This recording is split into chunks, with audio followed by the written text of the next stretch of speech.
I live and work in Silicon Valley. The San Francisco Bay Area is one of the most expensive places to live in the country, which is why I work for a tech company by day but moonlight as a pizza delivery guy by night. That is, until recently. After the experience I had, I'm now looking for a less terrifying side hustle. The night was hot and the pizza was flying fast and furious. I just come back from a 5-pizza delivery run and it was after 10:30. I was about to clock out when my boss pulled me aside and said we had one last order. She asked me if I could take it since the other delivery guy had already gone home. She told me there was a guaranteed extra tip, and because I'm more broke than I was tired, I agreed. There was just one catch. The house where I was delivering to was in a run-down section of East Palo Alto. If you don't know anything about that area, East Palo Alto is generally pretty sketchy. But being as I needed the money, I sucked it up and got back in my car for one last pizza run. The house I was delivering to was located at the dead end of a street lined with cars. The only street light in sight was out. Most of the houses on the street had their front porches lit up, but there wasn't a single light on at the house where my delivery was taking me. As I pulled up, I took a long look out my windshield and double-checked I had the right address. The place looked abandoned. More than that, it looked straight up like a haunted house, complete with upstairs front windows that looked like eyes and a front door like a closed mouth before it opens up and eats you alive. The yard was overgrown with weeds, and there was a huge tree that loomed over the house. I almost said, "The hell with this," and drove off almost. But after taking a few deep breaths and gathering up my nerve, I picked up the pizza box, got out of my car, and approached the house.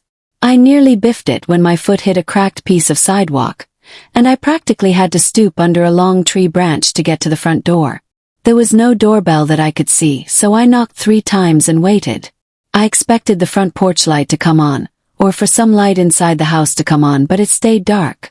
I waited about a full minute before knocking again, this time harder and still nothing. I was about to turn around and leave when I heard movement on the other side of the door. It sounded like someone was standing up against the door trying not to be heard. I figured maybe they were afraid to open the door or something, so I cleared my throat and said, "Pizza delivery." I heard what sounded like a voice but couldn't understand what was said. Then I heard the sounds of someone fumbling with the lock on the other side of the door.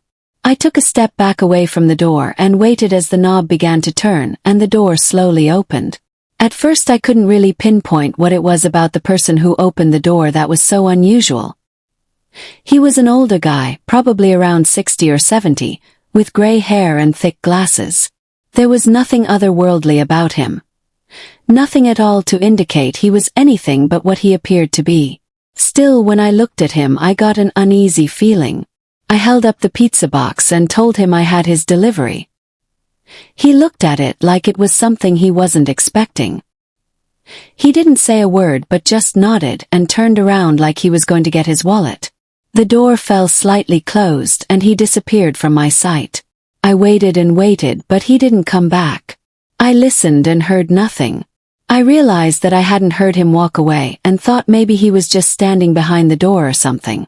With growing frustrated, I tried to peek my head around to see in. I didn't see anything but darkness, so I decided to push the door inward slightly. I said, "Hello," but there was no reply. I finally got so impatient that I pushed the door open all the way and called out again. I saw a completely empty front room, not even a single piece of furniture. It was entirely dark, and I couldn't see any farther beyond. I listened for another minute before a sudden creepy feeling fell over me and I backed slowly away. The house was completely empty.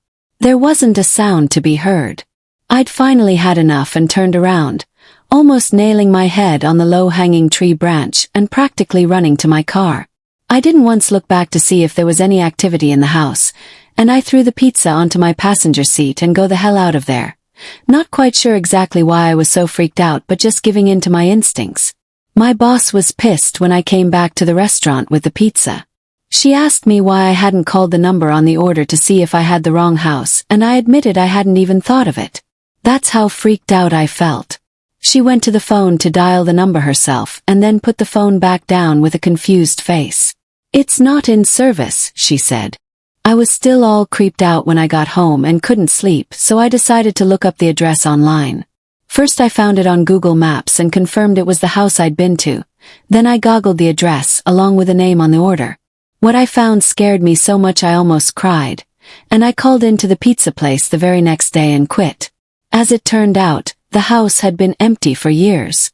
Its last resident was a man who was questioned on suspicion of some child disappearances in the area back in the 80s.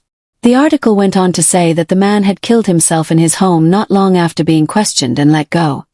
The assumption being that the cops were onto him, and this was his way of escaping punishment. Although the police never found any evidence in his house to the crimes he was suspected of, it was pretty much assumed by everyone that he had kidnapped and murdered 3 children in the area, and there were probably lots more. I couldn't find any pictures of the man online, but something tells me that if I had, I would have seen the same face I saw in the doorway of that house. I believe that what I saw was a ghost, and that even though the man I saw might have escaped justice, he's clearly not resting in peace.